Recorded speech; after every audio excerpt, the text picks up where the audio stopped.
Imagine the universe isn't perfectly stable. Suppose the empty space around you is really a false vacuum, perched on a hill that hides a deeper valley. A single quantum nudge, a tunneling fluctuation, could carve out a bubble of true vacuum and set it loose. That bubble would sprint outward faster than any signal, rewriting the rules of physics as it goes. Electrons, atoms, chemistry, gravity, everything could reorder to fit a different energy landscape. There would be no warning siren, just the sudden appearance of new physics swallowing the old.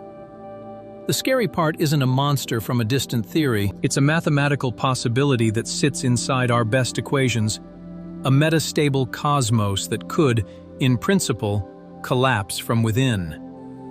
This isn't a story about doomsday devices.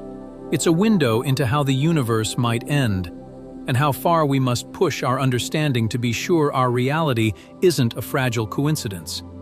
So, is our vacuum truly stable, or is Planck's scale physics whispering a different fate into the equations we trust? To see why this question matters, we need a map of the terrain physicists have traveled. The backdrop is a landscape, not a void. Fields, not emptiness, determine how particles gain mass and how forces couple. If your terrain has a valley that isn't the lowest possible, your universe sits in a metastable state, a local minimum buffered by a barrier from a deeper minimum. In such a picture, a bubble of the deeper reality can nucleate and grow, converting the old vacuum into the new. The idea was formalized in the late 1970s by Coleman and, with gravity in the mix, Coleman and DeLucia. They showed that quantum tunneling can create a bounce solution, a finite, spherically symmetric patch where the field tunnels, enough to seed a true vacuum bubble. If gravity's influence is right, that bubble can expand, and once it surpasses a critical size, it accelerates without bound, turning the cosmos into a different world with different constants, different charged particles, different physics rules. The calculation is abstract, but its consequences are brutally concrete. If our vacuum isn't the deepest valley, one day a horizonless process could rewrite reality in a heartbeat. Back in the real world, what does this mean for our current understanding? The story pivots on the Higgs field, the field responsible for giving particles mass. The discovery of the Higgs boson in 2012 anchored a key piece of the puzzle. The shape of the Higgs potential at high field values matters, and it could bow downward into a deeper minimum far above everyday energies. The precise fate depends on the masses of the Higgs and the top quark, among other things. When you plug in the measured values, the standard model calculations lay out a tantalizing possibility. Our vacuum might be metastable after all, with a barrier that keeps it from decaying for longer than the current age of the universe, but not an impossibility in principle. It's a dangerous calm, a cosmic near miss. It also means that anything we don't yet know, new particles, new forces, or new gravitational effects at very high energies, could tilt the landscape in dramatic ways. The before state is simple, a universe we thought was eternally secure. The after state becomes a question mark, contingent on physics we have barely probed. Now the core mechanism in detail. How would a vacuum decay actually occur, and where does a Planck scale trigger fit in? In quantum field theory, a metastable vacuum resembles a ball sitting in a shallow bowl with a higher rim than you'd expect for a truly stable valley. The ball can quantum tunnel through the rim into the deeper valley, but the chance is tiny. The rate at which bubbles form is governed by the Euclidean action SE of the bounce solution. The exponential of minus SE sets the probability per unit time per unit volume. A smaller action means a more likely decay. In four-dimensional spacetime with gravity, the Coleman-DeLucia framework shows that the gravitational pull can stretch or suppress the bubble, altering both the shape and the fate of the nucleated region. A thick wall process may lead to a gradual growth of a large bubble, while a thin wall case yields a sharp boundary that sweeps through space.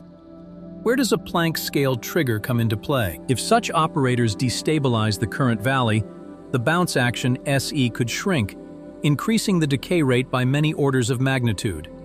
Conversely, some Planck scale effects might stiffen the barrier, making decay even less likely than naive low-energy extrapolations suggest.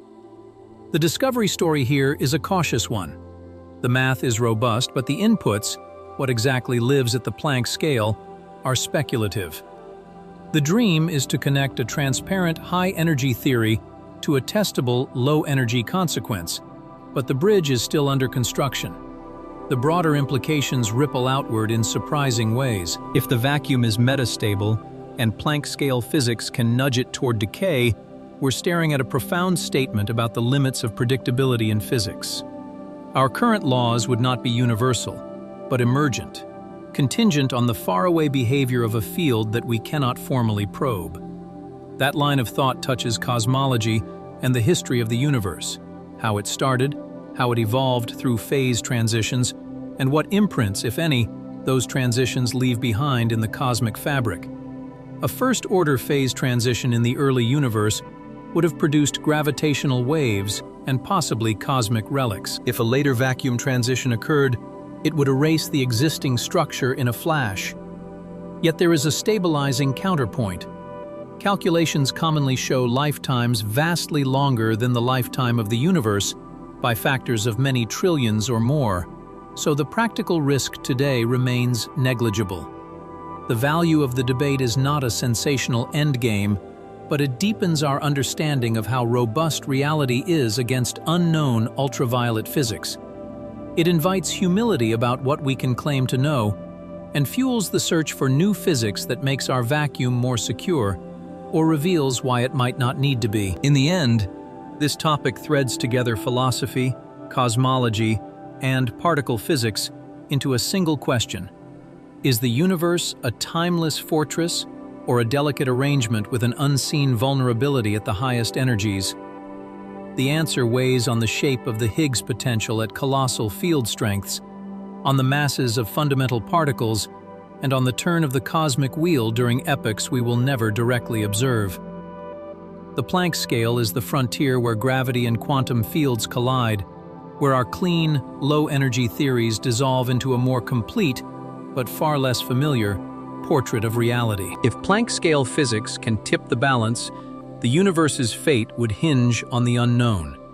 If it cannot, the vacuum we inhabit remains astonishingly stable for reasons we only imperfectly understand, a quiet testament to the consistency of nature across scales.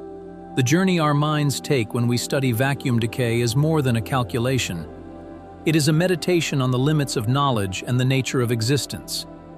We are asking whether the cosmos is locked into a stable script or perched on the cusp of a rewrite authored by physics at energies we may never reach. The mathematics tells us the door exists. The door's strength depends on the Planck scale unknowns we hope to illuminate. As we probe higher energies, search for new particles, and refine our models, we inch toward answering whether our universe can ever fall into a different set of rules. It's a question that makes the ordinary feel extraordinary, that the ordinary physics we use to build technology, to predict weather, to understand chemistry, rests on a delicate balance in a vast landscape whose far edges we have barely crossed. If you want more mind-bending physics, subscribe.